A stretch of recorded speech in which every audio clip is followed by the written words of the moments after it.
प्रिय मित्रों, मैं आज आपके सामने एक बहुत महत्वपूर्ण राजयोग का वर्णन पेश करने जा रहा हूं और आपसे अनुरोध करता हूं कि आप उसे बहुत ध्यानपूर्वक सुनें और सुनने के बाद अपनी कुंडली में उसे तलाशें। जिस किसी भी कुंडली में यह राजयोग पाया जाता है वह व्यक्ति के जीवन का अद्भुत योग होता है और ऐसा व्यक्ति अपने जीवन में समस्त सुखों का भोग करता है, नाना प्रकार के अधिकार, सामाजिक वैभव और सुख सुविधाओं से संपन्न रहता है। और इस अद्भुत योग को आपने सुना होगा, जनरली सामान्य तौर पर नीच भंग राजयोग के नाम से पुकारा जाता है, बोला जाता है। यह योग किसी भी कुंडली में तब घटित होता है जब कोई ग्रह अपनी नीच राशि में आ जाता है और पंच महाराजयोग बनाने वाले किसी ग्रह के सापेक्ष केंद्र में आ जाता है। शर्त यह है कि पंच महायोग बनाने वाला ग्रह अपनी उच्च राशि में हो। उदाहरण के लिए मान लीजिए कन्या लग्न की कुंडली है और उसमें शनि अपनी उच्च राशि तुला में है और बृहस्पति अपनी नीच राशि मकर में है, तो स्वतः ही शनि से चतुर्थ केंद्र स्थान में बृहस्पति आ जाते हैं, तो यहाँ बृहस्पति के कारण नीच भंग राजयोग बनता है।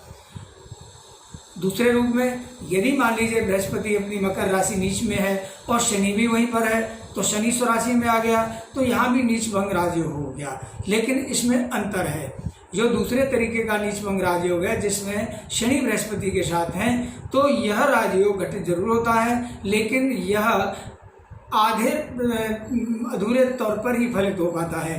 कारण है शनि बृहस्पति के साथ शत्रु ग्रह है और शनि बृहस्पति के साथ या राहु बृहस्पति के साथ गुरु चांडाल योग भी बनाते हैं। तो शनि के साथ यदि नीच भंग राजयोग बृहस्पति बनाता है तो यह उतना फलित नहीं होता जितना, जैसे अभी बताया गया कि शनि उच्च में है और बृहस्पति केंद्र में आ जाए, मकर राशि में आ जाए, तो यह नीच भंग राजयोग कहलाता है। यह राजयोग अपने आप में अकाट्य है, यह घटित ही होता है। जिन लोगों की भी कुंडली में मिलता है उन्हें विशेष राजसुख, विशेष अधिकार और विशेष पद और विशेष ख्याति मिलती है। ऐसे लोगों का जीवन रहन सहन बहुत ही ठाटबाट और शौक मिजाजपूर्ण होता है। इनके पास समस्त सुविधाएं मौजूद होती हैं। यही बृहस्पति दूसरे तरीके से यदि चंद्रमा कर्क राशि में है तो बृहस्पति चंद्रमा के सापेक्ष केंद्र राशि में आ गया तो भी यह नीच भंग राजयोग बन जाएगा और इसी तरह का यही राजयोग इसी तरह का फल यहाँ पर घटित करेगा।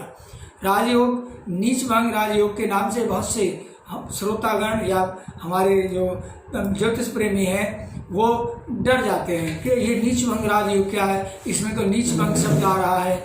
यह शब्द ज्योतिषीय शब्द है, लेकिन ग्रह का नीच भंग हो जाना वरदान है किसी की व्यक्ति की कुंडली में। वर्तमान उदाहरण में आप हमारे देश के माननीय प्रधानमंत्री श्री नरेंद्र मोदी जी को इसमें सबसे बड़ा उदाहरण आपके रूप में ले सकते हैं, क्योंकि नरेंद्र मोदी जी की कुंडली वृश्चिक लग्न की है और वृश्चिक लग्न में चंद्रमा है और चंद्रमा के साथ मंगल बैठा है, तो मंगल ने चंद्रमा की नीचता को भंग कर दिया। तो यानी सूर्य, चंद्र, मंगल, बुध, बृहस्पति, शुक्र, शनि, इनमें से किसी भी ग्रह की नीचता भंग, इन्हीं में से किसी उच्च ग्रह के केंद्रस्थ होने पर और उस ग्रह के सापेक्ष रूप में केंद्र में आ जाने पर ये नीचता भंग हो जाती है, तो सफल नीच भंग राजयोग घटित होता है। तो मित्रों, इस योग की बड़ी महिमा गाई गई है और फिल्म इंडस्ट्री में उर्मिला मातोंडकर भी इसी योग वाली अभिनेत्री हैं, तो दोनों ही प्रसिद्ध व्यक्तित्व हैं हमारे देश के। तो ऐसी स्थिति में नीच भंग राजयोग यदि घटित होता है और आपकी कुंडली में है तो निश्चित तौर पर मैं आपको बहुत ही भाग्यशाली और बहुत ही सफल व्यक्ति के रूप में घोषित कर सकता हूं। और उम्मीद करता हूँ कि आप अपनी कुंडली में इस राजयोग को देखेंगे और आपको यदि मिलता है तो यह आपके ऊपर अवश्य ही घटित होगा और आपका जीवन वैसा ही होगा जैसा कि मैंने यहाँ पर बताया है। क्योंकि इस नीच भंग राजयोग की महिमा ज्योतिष शास्त्र में बहुत ऊंचे स्तर पर बताई गई है। विभिन्न ग्रंथों में, ज्योतिष सर्वस्व में, लाल किताब में और भी बहुत सी ज्योतिष की पुस्तकों में इस नीच भंग राजयोग की महिमा का वर्णन मिलता है। तो मैं उम्मीद करता हूँ कि आपको मेरे इस भाष्य से नीच भंग राजयोग के प्रति अपना दृष्टिकोण साफ हुआ होगा और आप इससे लाभान्वित होंगे। और अब आपकी कुंडली में नहीं है तो आप अपने घर परिवार रिश्तेदारों की कुंडलियों में तलाशिए और यदि मिलता है तो उन्हें इस बात की जानकारी दीजिए। मैं अपने इस नीच भंग राजयोग की व्याख्या को यहीं पर विराम देता हूँ। जय श्री कृष्ण।